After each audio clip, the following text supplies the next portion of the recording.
ಅದು ಜಿಲ್ಲಾಡಳಿತದ ವಿರುದ್ಧ, ಸಂಬಂಧಪಟ್ಟಂತಹ ಶಾಸಕರ ವಿರುದ್ಧ ಮತ್ತು ನೀರಾವರಿ ಅಧಿಕಾರಿಗಳು ತಜ್ಞರು ಯಾರಿದ್ದಾರೆ ಅವರು ಹಕ್ಕಿ ಪಕ್ಷಿಗಳು ಸಹ ಈ ಕೆರೆಯಲ್ಲಿ ಕುಡಿಯೋ ನೀರಿಲ್ಲ.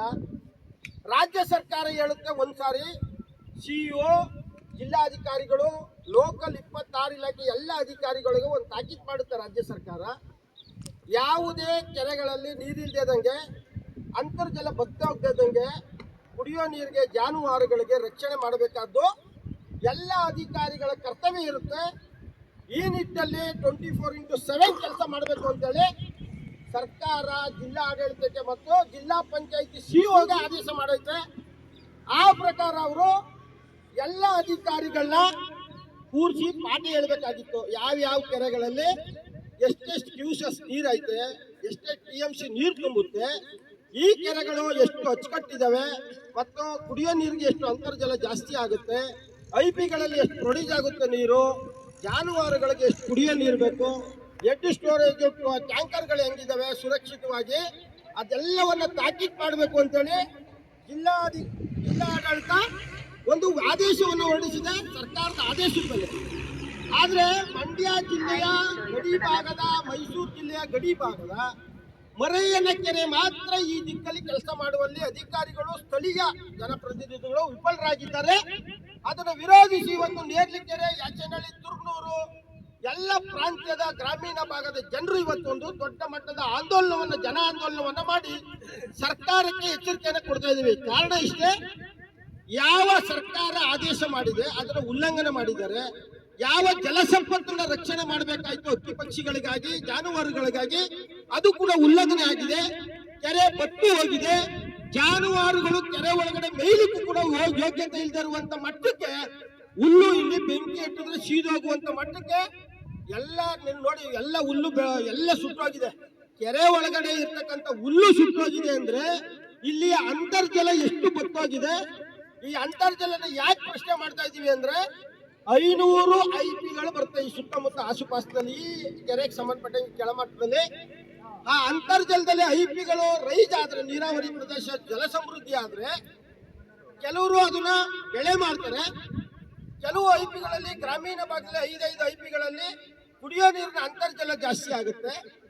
ಇದನ್ನ ಯಾವಾಗ ಕುಡಿಯೋ ನೀರು ಅಂತರ್ಜಲ ಜಾಸ್ತಿ ಆಗುತ್ತೆ, ಅಲ್ಲಲ್ಲೇ ಕೆರೆಕಟ್ಟೆಗಳು, ಸಣ್ಣ ಸಣ್ಣ ಕಟ್ಟೆಗಳಿದ್ದಾವೆ.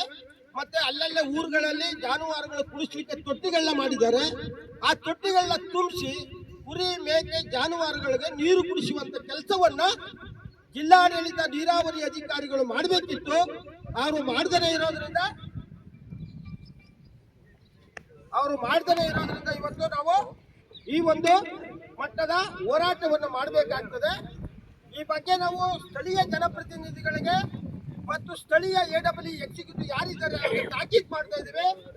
ಕೂಡಲೇ ಧಾವಿಸಿ ಬಂದು ಜನರ ಹಕ್ಕುಗಳನ್ನ ಮತ್ತು ಧೋರಣೆಗಳನ್ನ ಬೆಂಬಲಿಸಬೇಕು. ಅವರ ಒಂದು ಬೇಡಿಕೆಯನ್ನು ಈಡೇರಿಸಬೇಕು. ನಾಳೆಯಿಂದಲೇ ತ್ವರಿತಗತಿಯಲ್ಲಿ ಈ ಕೆರೆಗೆ ನೀರು ತುಂಬಿಸುವಂತ ಪ್ರಕ್ರಿಯೆಯನ್ನು ಮಾಡಬೇಕು.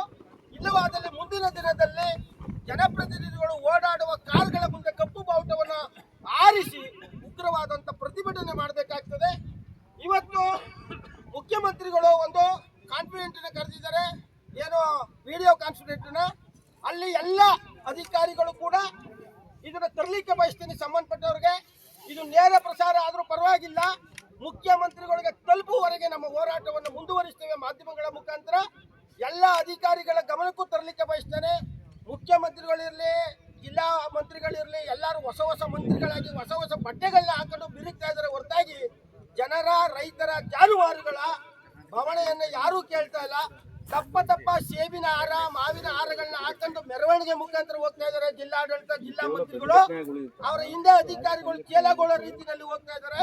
ಅಧಿಕಾರಿಗಳ ಕೆಲಸ ಬಯಲಿನಲ್ಲಿದ್ದ ನೀರಾವರಿ ಅಧಿಕಾರಿಗಳ ಕೆಲಸ ಅದನ್ನ ಬಿಟ್ಟು BC ನಾಲೆಯಿಂದ ತತ್ಕ್ಷಣವೇ ಈ ಚಾನೆಲ್ಗೆ ಕಿರುನಾಲೆ ಏನಿದೆ ಆ ನಾಲೆಗೆ ನೀರು ತಂದು ತರುವ ಮುಖಾಂತರವಾಗಿ ಈ ಕೆರೆಯನ್ನು ತುಂಬಿಸಿ ಜಾನುವಾರುಗಳನ್ನ ರಕ್ಷಣೆ ಮಾಡಬೇಕು, ಅಂತರ್ಜಲವನ್ನು ರಕ್ಷಣೆ ಮಾಡಬೇಕು ಅಂತೇಳಿ ರಾಜ್ಯ ಸರ್ಕಾರಕ್ಕೆ, ಜಿಲ್ಲಾಡಳಿತಕ್ಕೆ ಮತ್ತು ಶಾಸಕರಿಗೆ ನಾನು ಆಗ್ರಹವನ್ನು ಮಾಡ್ತಾ ಇದ್ದೇನೆ.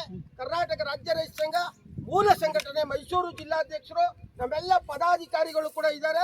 ಅವರೆಲ್ಲರ ಸಮ್ಮುಖದಲ್ಲಿ 3-4 ಗ್ರಾಮದ ಗ್ರಾಮಸ್ಥರು ಇದ್ದಾರೆ. ಅವರೆಲ್ಲರ ಒಕ್ಕೊರಲನ್ನು ಒತ್ತಾಯವಾಗಿ ಹೇಳ್ತಾ ಇದ್ದೇನೆ, ಕೂಡಲೇ ಆಗ್ರಹಿಸ್ತಾ ಇದ್ದೇನೆ, ಈ ಕೆರೆಯನ್ನು ನೀರು ತುಂಬಿಸಬೇಕು ಅಂತೇಳಿ ಆಗ್ರಹಿಸ್ತೇನೆ.